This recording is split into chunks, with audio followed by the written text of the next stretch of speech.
সালমা, এই সালমা, কোথায় গেলি রে মা? কখন থেকে যে খুঁজছি মেয়েটা কোথায় যে যায়। আর তো কিছুদিন বাকি, তারপরে ঈদ উৎসব, আর আমরা অনেক মজা করব। কিন্তু আমার তো এখনো ঈদের কাপড়ই হয়নি, আর আমার বন্ধুদের সবার কাপড় হয়ে গেছে। আমার কি এবছর কাপড় হবে না? কেন হবে না রে মা? এখনো তো ঈদের 7টা দিন বাকি আছে। কিন্তু মা, আমরা তো অনেক গরিব, আর আমাদের কাছে তেমন কোনো টাকা নেই। আমার আব্বু কি আমাকে ভালো জামা কিনে দিবে মা? আরে পাগলি, কেন দেবে না তোর আব্বু তোকে কাপড় কিনে? সত্যি বলছো মা? আরে হ্যাঁ, তোর আব্বু বাড়ি ফিরলে তোকে বাজারে নিয়ে যেতে বলবো, আর তোর পছন্দের কাপড় কিনে আনবি, কেমন? কিন্তু মা, বাজারে তো কাপড়ের অনেক দাম। আগের বছর যখন বাবার সাথে বাজারে গিয়েছিলাম, কাপড়ের দামের কারণে বাবা আমায় কাপড় কিনে দিতে পারেনি। তুই তো সবই বুঝিস মা, তোর বাবার কেমন অবস্থা। আমাদের তেমন টাকা নেই রে যে তোকে দামি কাপড় কিনে দেবো। তবে আমি কিছু টাকা জমিয়ে রেখেছিলাম তোর জন্য, যে তোকে একটা ভালো কাপড় কিনে দেবো। যাই গিয়ে দেখি তোর বাবা আসছে কি না, এলে তোকে বাজারে নিয়ে যেতে বলবো। তাহলে আমার ঈদের কাপড় হচ্ছে। সে তো এখনো আসছে না। মেয়েটাকে তো বলে ফেললাম যে তাকে ঈদের কাপড় কিনে দেবো। মাত্র কিছুটা টাকা সংসারে জমিয়ে রেখেছিলাম, সে টাকা দিয়ে যদি না হয় তাহলে তো মেয়েটা অনেক নৈরাশা হবে। ওই তো মনে হয় আসছে। কি গো, উঠোনে দাঁড়িয়ে আছো যে? কিছু কি হয়েছে? কি আর হবে, মেয়েটার তো ঈদের এখনো কাপড় হয়নি, সেদিকে হুঁশ আছে তোমার? তুমি তো সবই বুঝতে পারছো গিন্নি, আমার কেমন অবস্থা। আজ এনে কাল কি খাবো সেই ভাবনা ভাবতে হচ্ছে। ঈদের কাপড় তো অনেক দূরের কথা।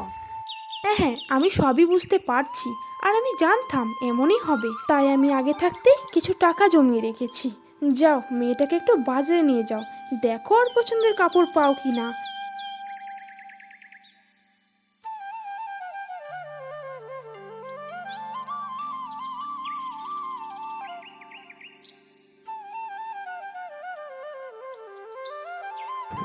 বাবা বাবা, আমাকে ওই কাপড়টা অনেক ভালো লাগছে, আমি ওই কাপড়টাই নিব। আচ্ছা চল ভিতরে গিয়ে দেখি।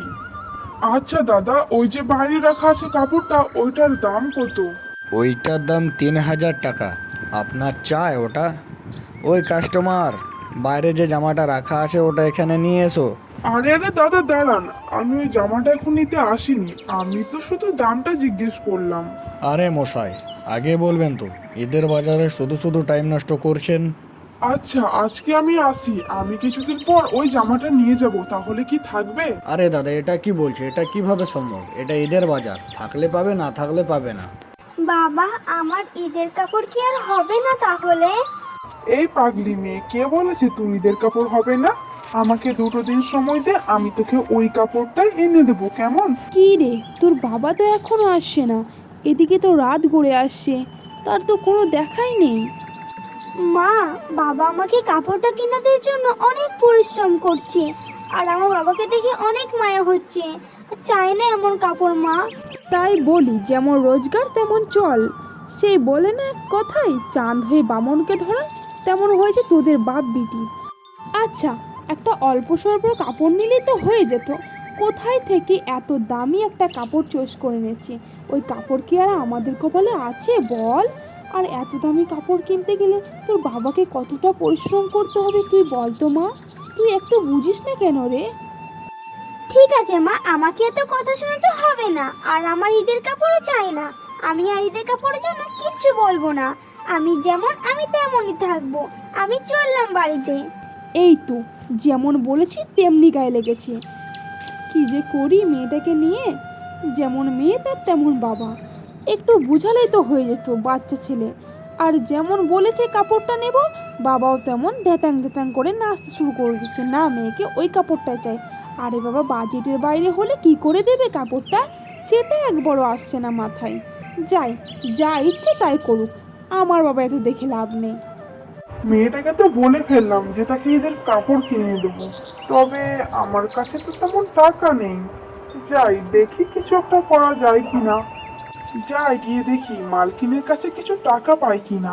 ওখান থেকে কিছু টাকা পেলে জামাটা মেয়ের হয়েই যাবে। বলছিলাম কাকা, আমায় কিছু অ্যাডভান্স দেওয়া হবে? আরে, এই তো মাত্র কিছুদিন আগে লেগেছো, আবার এখন অ্যাডভান্স চাইছো? না না বাবু, আমার কাছে কোনো অ্যাডভান্স হবে না। কাজ করো, টাকা নাও হিসাব বরাবর। ও আচ্ছা, তাহলে মেন কথা হচ্ছে আমায় বিশ্বাস করছেন না, তাই তো? তাহলে বরং এক কাজ করুন, যদি একটু দয়া মায়া লাগে আমার এই সাইকেলটা আপনার কাছে রেখে দিন। আমি না হয় কিছু কিছু টাকা দিয়ে সাইকেলটা ছাড়িয়ে নেব। ও, এত যখন তোমার টাকার দরকার তাহলে রেখে দাও, দিয়ে কিছু টাকা বরং নিয়ে যাও। আমি বরং কাউকে বিশ্বাস করি না, আর যেহেতু তুমি নতুন লেগেছো তাই করি না বাপু।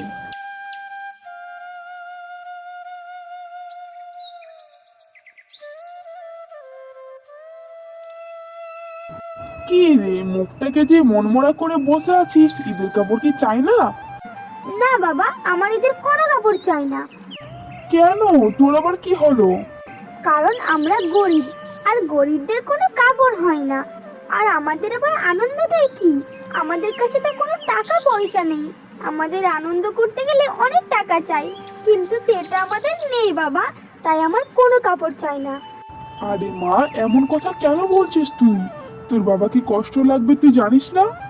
আমি তোর জন্য নতুন কাপড় এনেছি, আর যেটা বাজারে তুই দেখে এসেছিলিস ওই কাপড়টাই এনেছি। যা তো গিয়ে দেখে আয় কেমন লাগছে জামাটা। সত্যি বলছো বাবা? তুমি সত্যি এনেছো? এই কি রে, এই তো একটু আগে বললি আমার কোনো কাপড় চাই না, তাহলে কাপড়ের নাম শুনে উঠে গেলি যে? আমার তো ঈদের কাপড় চাই চাই চাই, আর আমি এক্ষুনি গিয়ে আমার ঈদের কাপড় নিয়ে আসছি। কি গো, তুমি তাহলে কাপড়টা এনেছো? হ্যাঁ গো, মেয়ে চেয়েছে আর মেয়ের জন্য আনবো না, এটা কি কখনো হয়? হ্যাঁ, প্রত্যেকবারে আমি ওকে ভালো কাপড় দিতে পারি না, তবে এবারে অনেক চেষ্টা করার পর পেরেছি আমার মেয়েকে কাপড় দিতে। কিন্তু বাকি টাকাটা তুমি কোথায় পেলে? শোনো, এটা জানার দরকার নেই তোমার।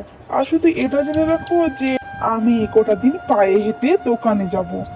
তার মানে তুমি সাইকেলটা... আরে হ্যাঁ, এখানেই থাক, আর বেশি বাড়িও না, বাচ্চা ছেলে, শুনলে আঘাত পাবে। আর বাচ্চাদের আনন্দ মানে তো আমাদের আনন্দ, কি বলো তাই না? সাইকেলটা না হয় পরে ছাড়িয়ে নেবো।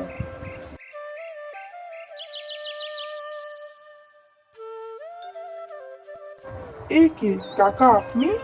আর এই সাইকেল? আরে বাবা, আমি তোমায় ভুল বুঝেছিলাম, সত্যি তোমার মতো সৎ সরল ছেলে আমি কখনো দেখিনি। আর কালকে যে ব্যবহারটা তোমার সাথে করেছি আমি সত্যিই খারাপ করেছি, তার জন্য আমায় ক্ষমা করে দাও বাবা। এই নাও তোমার সাইকেলটা নাও, আর তোমার আরো অ্যাডভান্স লাগলে বলবে কিন্তু, কোনো বাধা নেই। তুমি যখন যাবে তখনই তুমি পেয়ে যাবে।